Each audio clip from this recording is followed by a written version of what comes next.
Hello student, मैं गौरव Maheshwari inspire academy से आज आपको 10th एनसीईआरटी का रियल नंबर जो फर्स्ट चैप्टर है वो समझाने वाला हूँ। आइए हम उसको स्टार्ट करते हैं और समझते हैं क्या है। देखिए, आपने लास्ट क्लास 9th में एनसीईआरटी फर्स्ट चैप्टर में पढ़ा होगा नंबर सिस्टम। तो नंबर सिस्टम में हमने देखा है कि हमारे पास नंबर्स बहुत टाइप के होते हैं, अलग अलग नंबर्स होते हैं। देखिए, जैसे हम जानते हैं कि नेचुरल नंबर जो होते हैं वो 1 से स्टार्ट होते हैं। पूरा नंबर सिस्टम हम समझ लेते हैं इसको। तो नेचुरल नंबर जो कि 1 से स्टार्ट होते हैं और इंफिनिटी तक चलते हैं। सेकंड होते हैं हमारे पास होल नंबर्स। होल नंबर्स क्या होते हैं? जो 0 से स्टार्ट होते हैं और इंफिनिटी तक चलते हैं। इसी प्रकार थर्ड नंबर में हम देखें तो इंटीजर्स होते हैं। इंटीजर्स क्या होते हैं? जो कि नंबर लाइन में रिप्रेजेंट करते हैं। कंप्लीट नंबर होता है, पॉइंट वाले नंबर्स को यहाँ पे इंक्लूड नहीं करते हैं हम। ये नेगेटिव और पॉजिटिव दोनों हो सकते हैं, दोनों तरफ इंफिनिटी तक हम इसको लिख सकते हैं। तो इस तरीके से ये इंटीजर्स हो गए हमारे पास। और फिर आते हैं हमारे पास rational numbers. Rational numbers rational numbers क्या होते हैं? ऐसे नंबर्स जो कि p बाय q के फॉर्म में लिख सकते हैं, लेकिन कंडीशन क्या है कि q is not equal to 0। जिन भी नंबर्स को p बाय q के फॉर्म में हम लिख सकते हैं वो सारे क्या होते हैं? Rational numbers. जैसे 1/2, 3/2, ये सारे क्या है? Rational numbers. लेकिन इनमें भी कंडीशंस होती है कि ऐसे नंबर्स जो कि जैसे कुछ नंबर्स ऐसे होंगे जो टर्मिनेट हो जाते हैं, लेकिन कुछ टर्मिनेट नहीं भी होते। जैसे मैं बताऊं आपको कि जैसे 2 से 1 को डिवाइड करें हम तो 0.02 के टेबल में देखें तो 5 टाइम्स में 10, ये पूरा पूरा टर्मिनेट हो रहा है क्योंकि इसका रिमाइंडर क्या हो रहा है? 0 हो रहा है। लेकिन कुछ नंबर्स ऐसे होंगे जो पूरी तरीके से टर्मिनेट नहीं होते। जैसे मैं बात करता हूँ 2/3, मतलब 3 से 2 को डिवाइड करें हम तो क्या होगा? 0.0, 3 6 18, बच रहा है 2। अगेन पॉइंट है, 0 बढ़ाएंगे 6, मतलब कंटिन्यू 6 6 चलता जाएगा, टर्मिनेट नहीं हो रहा है। तो दो टाइप के हमारे पास यहाँ पे नंबर बन सकते हैं, terminating and non terminating. Terminating numbers जो होते हैं वो सभी जो है रैशनल नंबर्स होते हैं। ये बात हम नोट कर लेंगे कि सभी जो टर्मिनेटिंग नंबर्स होते हैं वो रैशनल नंबर्स होते हैं। लेकिन कुछ ऐसे ही नॉन टर्मिनेटिंग नंबर्स भी होते हैं जो रैशनल नंबर्स होते हैं। जैसे उनमें कंडीशन ये है कि नॉन टर्मिनेटिंग बट रिपीटिंग। ऐसे नंबर्स जो कि नॉन टर्मिनेट है लेकिन रिपीट हो रहे हैं, जैसे कि यहाँ पर देखो 6 कंटिन्यूअसली रिपीट हो रहा है, तो ये सारे नंबर्स काय में आते हैं? रैशनल नंबर्स में। ठीक है, इसी के साथ अब हमारे पास जो होते हैं कुछ नंबर्स इररेशनल नंबर्स भी होते हैं। इररेशनल नंबर्स क्या होते हैं? ऐसे नंबर्स जो कि नॉन टर्मिनेटिंग है, इसी के प्रकार non terminating but and non repeating, मतलब रिपीट भी नहीं होते एंड नॉन रिपीटिंग। ऐसे नंबर्स जो कि टर्मिनेट भी नहीं होते हैं और रिपीट भी नहीं होते हैं, वो सारे नंबर्स काय में आते हैं? इरेशनल नंबर्स में। जैसे कि आपने 9th में लिखे होंगे, जैसे 0.110, 1100, 11300, इस तरीके से ये रिपीट नहीं हो रहा है, ये कंटिन्यूअसली क्या हो रहा है? चेंज हो रहा है। ये सब क्या आते हैं? इरेशनल नंबर्स में। इरेशनल नंबर्स में आप एक भी याद रखेंगे कि भैया पाई जो होता है, पाई भी एक इरेशनल नंबर्स होता है। और इसी के साथ जो रूट वाले जितने भी नंबर्स होते हैं जिनको रूट से बाहर नहीं निकाल सकते हैं, वो सब क्या होते हैं? हमारे इरेशनल नंबर्स होते हैं। ठीक है, अब यदि मैं रेशनल और इरेशनल को मिला के पढ़ूं तो ये सब होते हैं हमारे real numbers.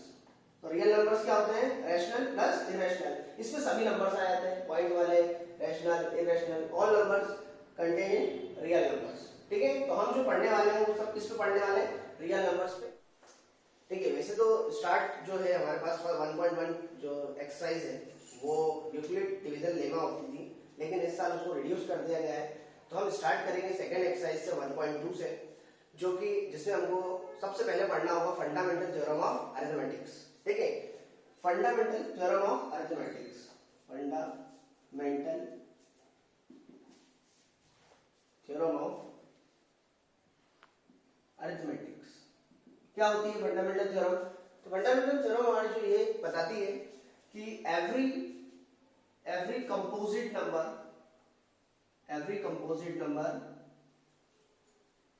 can be expressed in the product of prime factors। Fundamental theorem of arithmetics क्या बोलती है कि एवरी कंपोजिट नंबर, तो दो टाइप के हमारे पास नंबर होते हैं, जैसे प्राइम नंबर और कंपोजिट नंबर। प्राइम नंबर्स क्या होते हैं, जैसे बात करें हम 2, तो 2 के हमारे पास सिर्फ 2 ही फैक्टर होंगे, एक 1 और एक 2, इसके अलावा दूसरे फैक्टर्स नहीं होते हैं। और प्राइम नंबर की ये भी प्रॉपर्टी है कि उसके एग्जैक्टली 2 ही फैक्टर्स होते हैं, एक 1 और एक वो खुद उसी के टेबल का। लेकिन कंपोजिट नंबर कैसे होगा, जैसे मैं बात करूं 6 की, तो 6 के हमारे पास कितने फैक्टर होंगे, 1 2 एंड 3, 3 फैक्टर्स होंगे, 1 के टेबल में भी, 2 के टेबल में भी और 3 के टेबल में भी। तो जिसके 2 से ज्यादा फैक्टर्स होते हैं, जरूरी नहीं 3 हो और कितने भी ज्यादा हो सकते हैं, 2 या 2 से ज्यादा फैक्टर्स होते हैं, वो सारे क्या कहलाते हैं, हमारे कंपोजिट नंबर्स, 2 से ज्यादा फैक्टर्स। ठीक है, तो यहाँ पर हमको क्या बोला है कि जो कंपोजिट नंबर्स होते हैं उनको हम प्राइम नंबर्स जो होते हैं उनके प्रोडक्ट्स में एक्सप्रेस कर सकते हैं।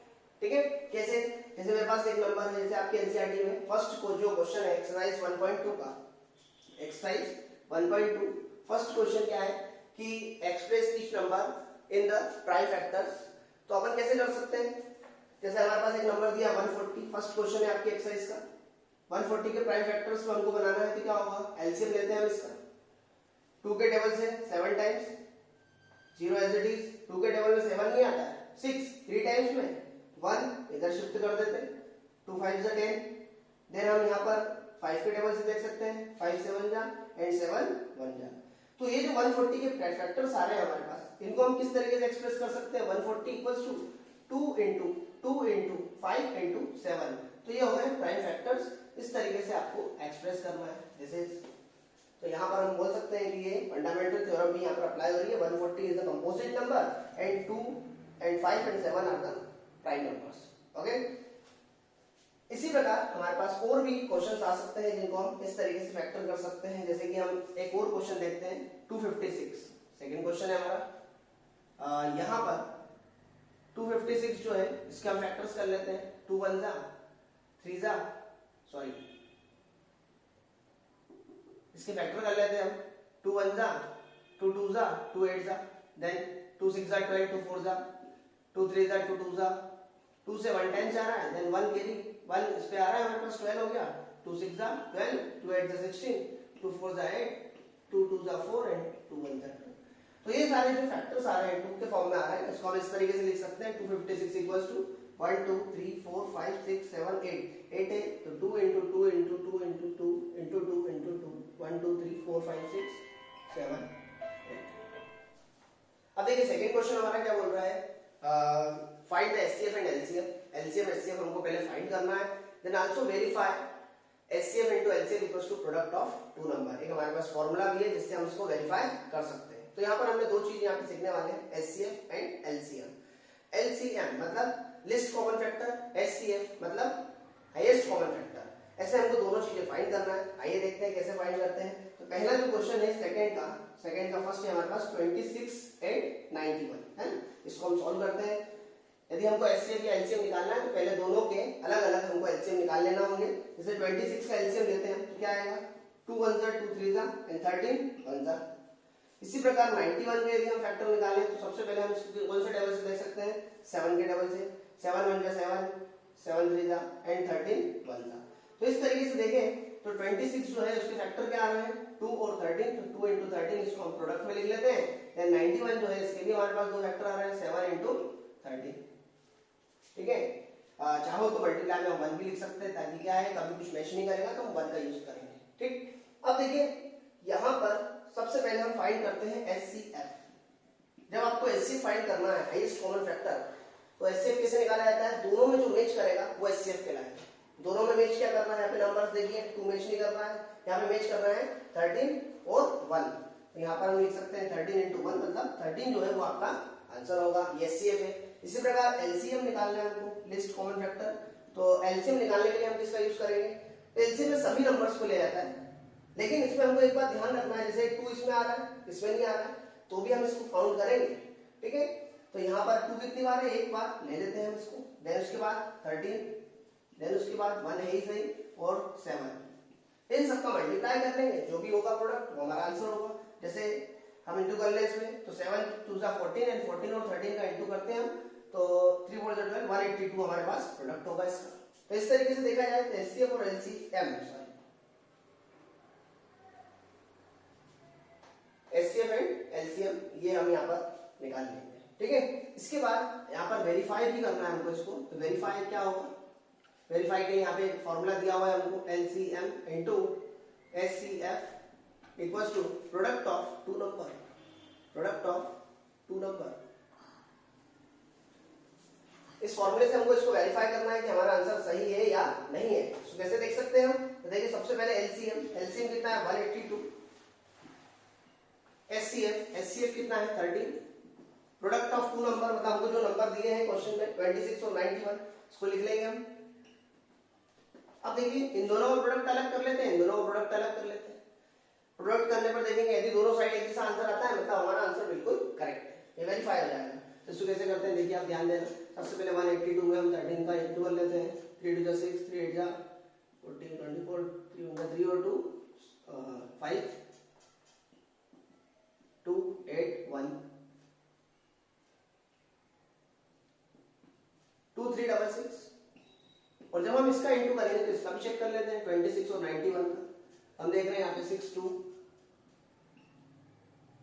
18 और 5 18 और 5 23 6 6 3 और यहाँ से 2 मतलब 2 3 6 6 दोनों साइड सेम आ रहा है।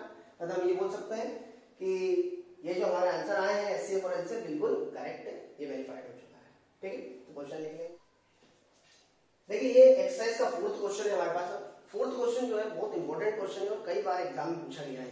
ठीक है, अब ये क्वेश्चन में क्या क्या है देखिए यहाँ पर गिवन दैट SCF जो दो नंबर है उनका SCF हमको दे रखा है, कितना दे रखा है 9, नंबर क्या है हमारे पास 306 एंड 657 और हमको इसका LCM फाइंड करना है। तो ये यदि हमको फाइंड करना है तो हमने देखा कि ये हमारे पास फॉर्मूला था जिससे हमने लास्ट वेरीफाई किया था, बस इसी फॉर्मूले का यूज करके हम इसको फाइंड कर सकते हैं। देखिए कैसे, तो हम ये लिखा है LCM मतलब फॉर्मूला हम जानते हैं LCM into SCF equals to product of two number। तो हम देख पा रहे हैं LCM कितना है हमारे पास, तो LCM हमको फाइंड करना है। SCF कितना है, तो SCF हमको दे रखा है कितना है 9, SCF of this number is 9, तो 9 हमारा SCF हो गया। And number product of two number मतलब दोनों नंबर्स को मल्टीप्लाई कर लेते हैं 306 into 657।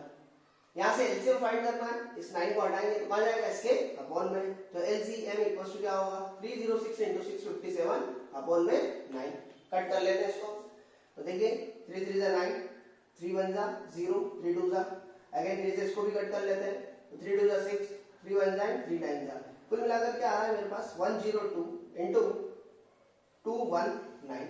इन दोनों का इंटू कर लेंगे, इंटू करने पर जो आएगा वो हमारा फाइनल आंसर होगा। इंटू कर लेते हैं हम इसका, तो 219 into 102 इंटू करते हैं, 2 9 18 1 कैरी 2 1 2 और 3 2 2 4 0 से इंटू करते हैं सभी 0 होंगे और 1 से इंटू करेंगे तो 9 1 2 इस तरीके से। यहाँ से आ रहा है 8, यहाँ से आ रहा है 3, ये हो रहा है 3 1 2 2, तो ये आ रहा है 2 2 3 3 8, ये हमारा आंसर होगा।